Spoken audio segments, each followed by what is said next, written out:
There is an idea with some of these organizations that they're going to disrupt and overthrow the government, that they're going to end policing. Well, let me tell you, that will never happen.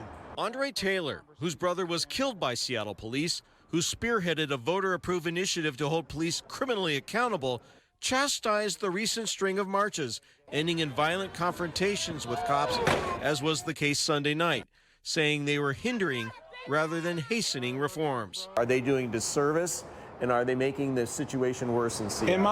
In my opinion, there is a disservice being done.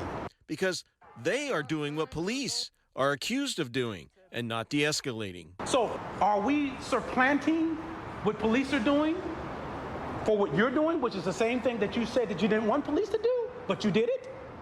Is that what we're exchanging? Well, there's nothing to be exchanged then. The comments came when he, faith leaders, and other supporters asked Chief Carmen Best not to retire.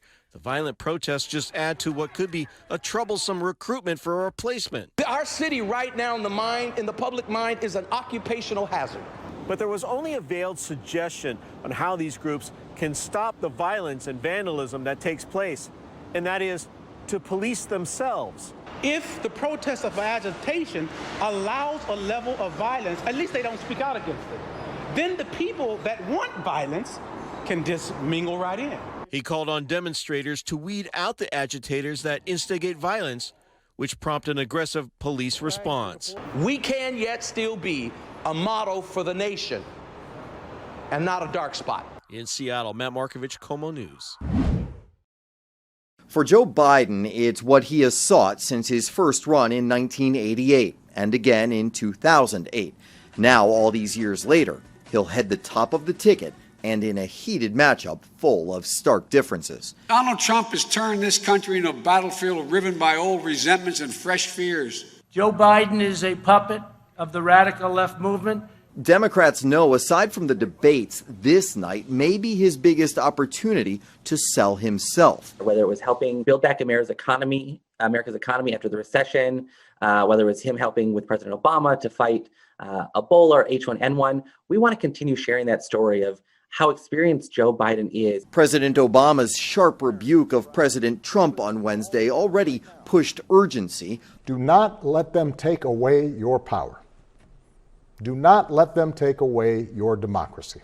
A full plate of some of the fresher faces in the party, Pete Buttigieg, Andrew Yang, Cory Booker, and Mayor Keisha Lance Bottoms, will double down on the need to act. Though the RNC doing its own pleading and making last month its most lucrative July on record, pulling in $55 million in donations. And they're spending that money on new ads, portraying Biden as too radical and left, hoping it will turn off moderate or centrist voters. With bringing Kamala Harris in as his vice presidential running mate, he's solidified the most extreme radical socialist ticket in the history of American politics. President Trump, by the way, trying to steal a little bit of Joe Biden's thunder by making a campaign stop today near Biden's hometown of Scranton, Pennsylvania, courting the very voters who will help decide which one of them is in the White House next year. In Washington, I'm Scott Thuman.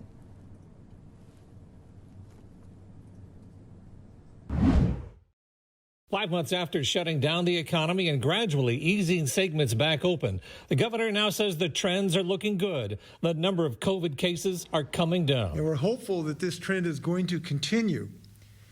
We think that we've had some success on this because Washingtonians have masked up. He says the state average of 110 cases per 100,000 needs to get back to 25 before we can move between phases. Is there a consideration, since we're not going to move up in phases, that you're going to recategorize some of the phases and move things from one down to the lower phase, such as bowling, moving from phase 4 down to phase 2? Well, listen, we continue to look at these on a daily basis to determine what's in the realm of the possible. We do not have any plans right now for shifting those because the numbers are too high. But just 3 hours later, the governor's office announced bowling alleys are going to be allowed to reopen.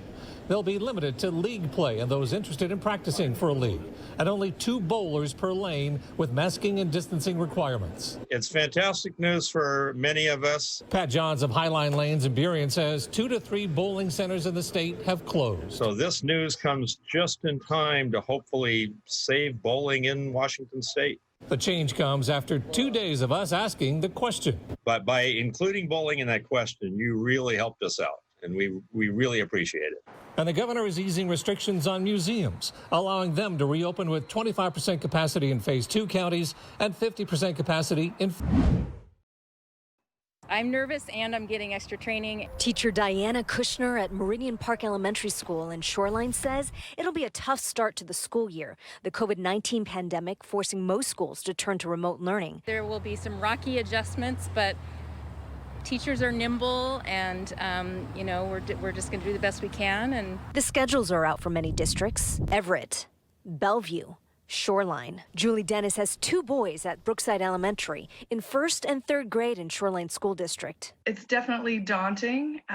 Both my husband and I work full time. Take a closer look at the Shoreline School District schedule for kindergarten through 5th grade. It's pretty involved. It's absolutely overwhelming. There's no other way to say it. It starts at 9 a.m. and ends at 3:30 p.m. There are synchronous learning sessions, and every 45 minutes or hour, there's a break. It is nerve-wracking, to try to figure out how we're going to juggle both schooling and working. Robert Houghton has a 2nd grader and a 6th grader. Both he and his wife work. It's a huge time commitment. I think it's going to be tough for a lot of parents. Megan Henley has a 9-year-old in Bellevue School District. I'm feeling overwhelmed, but optimistic that it may be better than last year. We're going to make do and do the best that we can and keep our families safe. In Shoreline, Suzanne Fawn, KOMO News.